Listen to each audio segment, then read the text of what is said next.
नमः। अथ द्वितीयोऽध्यायः सांख्ययोगः। संजय उवाच तं तथा कृपयाविष्टम् अश्रुपूर्णाकुलेक्षणं विषीदं तमिदं वाक्यम् उवाच मधुसूदनः। श्रीभगवानुवाच कुतस्त्वाकश्मलमिदं विषमे समुपस्थितम् अनार्यजुष्टमस्वर्ग्यम् अकीर्तिकरमर्जुन क्लैब्यम् आस्मगमः पार्थ नैतत्त्वय्युपपद्यते। क्षुद्रं हृदय दौर्बल्यं त्यक्तोत्तिष्ठ परन्तप। अर्जुन उवाच कथं भीष्ममहं संख्ये द्रोणं च मधुसूदन इषुभिः प्रतियोत्स्यामि पूजार्हावरिसूदन। गुरून् हत्वा हि महानुभावान् श्रेयो भोक्तुं भैक्ष्यमपीह लोके हत्वार्थकामांस्तु गुरूनिहैव भुञ्जीय भोगान् रुधिरप्रदिग्धान् न चैतदिग्मः कतरन्नो गरीयः यद्वा जयेम वा नो जयेयुः यानेव हत्वा न जिजीविषामः तेव स्थिताः प्रमुखे धार्तराष्ट्राः कार्पण्यदोषोपहतः स्वभावः पृच्छामि त्वां धर्मसम्मूढचेताः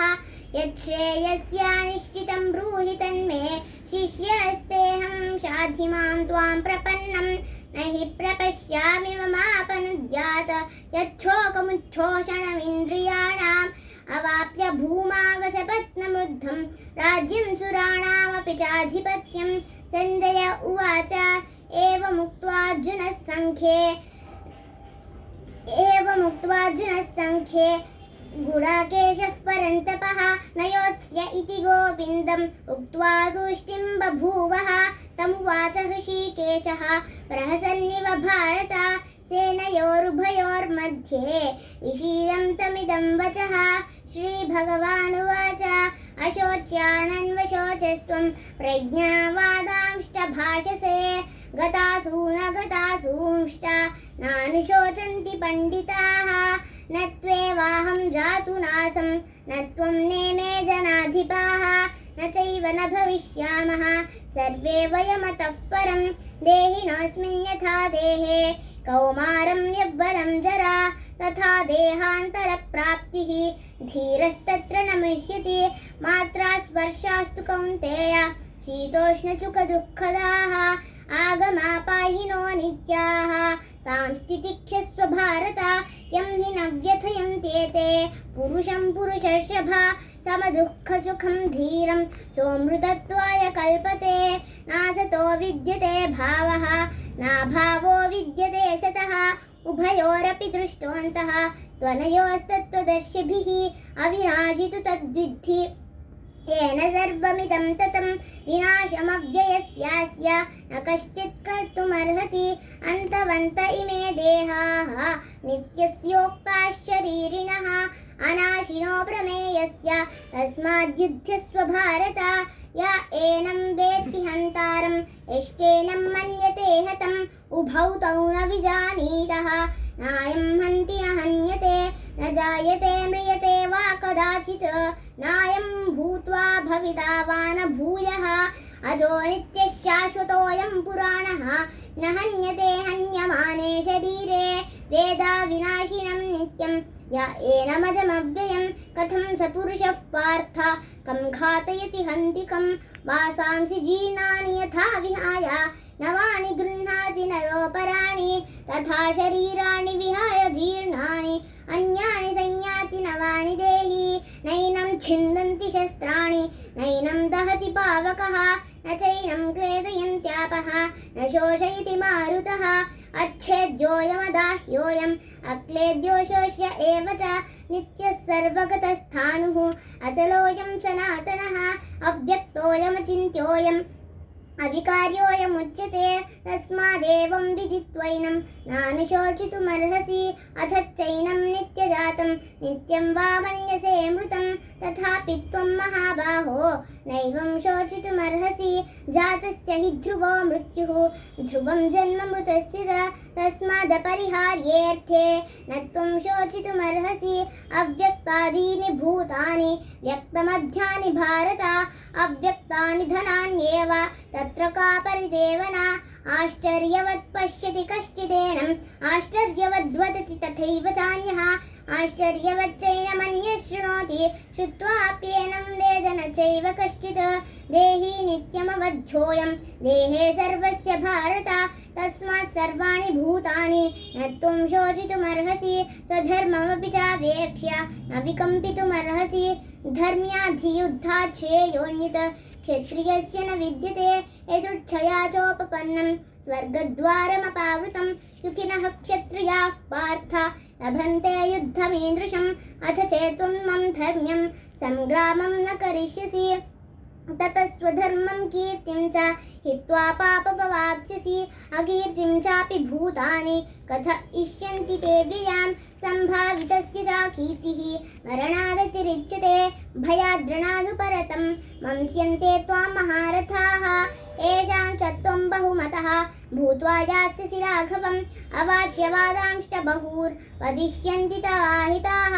निन्दन्तस्तव सामर्थ्यं ततो दुःखतरन्नुकिं हतो वा प्राप्स्यसि स्वर्गं जित्वा वा भोक्ष्यसे महीं तस्मादुत्तिष्ठ कौन्तेय युद्धाय कृतनिश्चयः सुखदुःखे समे कृत्वा लाभालाभौ जयाजयौ ततो युद्धाय युज्यस्व नैवं पापमवाप्स्यसि एषा ते विहिता साङ्ख्ये बुद्धिर्योगे त्विमां शृणु बुद्ध्या युक्तो यया पार्थ कर्मबन्धं प्रहास्यसि नेहाभिक्रमनाशोऽस्ति प्रत्यवायो न विद्यते स्वल्पमप्यस्य धर्मस्य त्रायते महतो भयात् व्यवसायात्मिका बुद्धिः एकेह कुरु नन्दन बहुशाखाह्यनन्ताश्च बुद्धयो व्यवसायिनां यामिमां पुष्पितां वाचं प्रवदन्त्यविपश्चितः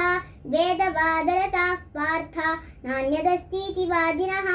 कामात्मानः स्वर्गपराः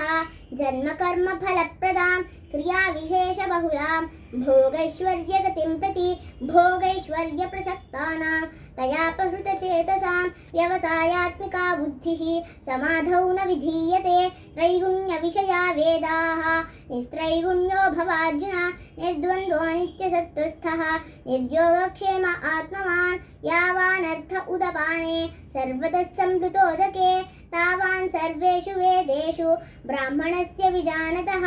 कर्मण्येवाधिकारस्ते मा फलेषु कदाचन मा कर्मफलहेतुर्भूः मा ते सङ्गोऽस्त्वकर्मणि योगस्थः कुरु कर्माणि सङ्गं त्यक्त्वा धनञ्जय सिद्धसिद्धोस्समो भूत्वा समत्वं योग उच्यते दूरेण ह्यवरं कर्म बुद्धियोगात् धनञ्जय बुद्धौ शरणमन्विच्छ कृपणाः फलहेतवः बुद्धियुक्तो जहातीह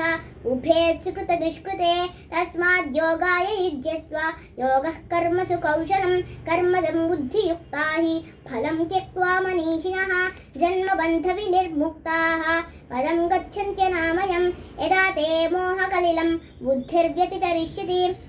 तदा गन्तासि निर्वेदं श्रोतव्यस्य श्रुतस्य च श्रुतिविप्रतिपन्ना ते यदा स्थास्यसि निश्चला समाधावचला बुद्धिः तदा योगमवाप्स्यसि अर्जुन उवाच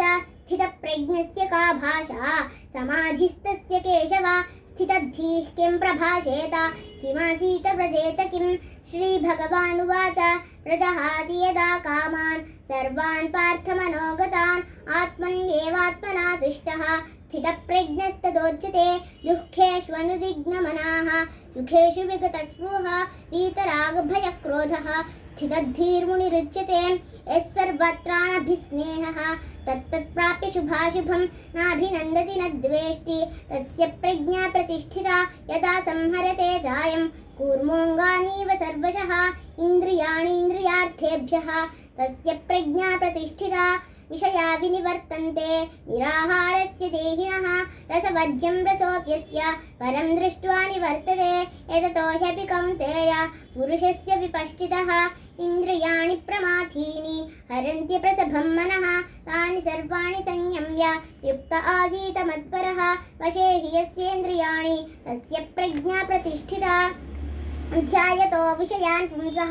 सङ्गस्तेषूपजायते सङ्गात् सञ्जायते कामः कामात् क्रोधोऽभिजायते क्रोधात् भवति सम्मोहः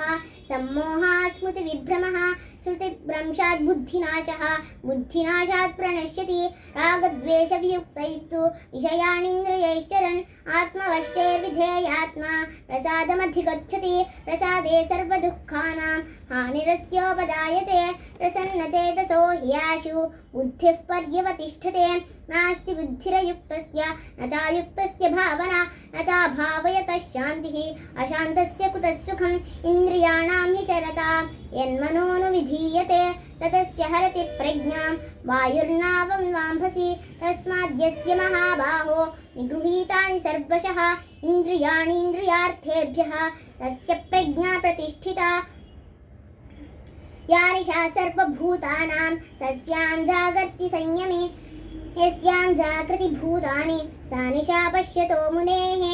आपूर्यमाणमचलप्रतिष्ठं समुद्रमापः प्रविशन्ति यद्वत् तद्वत् कामायं प्रविशन्ति सर्वे शान्तिमाप्नोति न कामकामी विहाय कामान्यः सर्वान् उमां शरति निःस्पृहः निर्ममो निरहङ्कारः स शान्तिमधिगच्छति एषा ब्राह्मी स्थितिः पार्थ नैनां प्राप्य विमुह्यति स्थित्वा स्यामन्तकालेऽपि ब्रह्मनिर्वाणमुच्यते ॐ तत्सदिति श्रीमद्भगवद्गीतासु उपनिषत्सु ब्रह्मविद्यायां योगशास्त्रे श्रीकृष्णार्जुनसंवादे साङ्ख्ययोगो नाम द्वितीयोऽध्यायः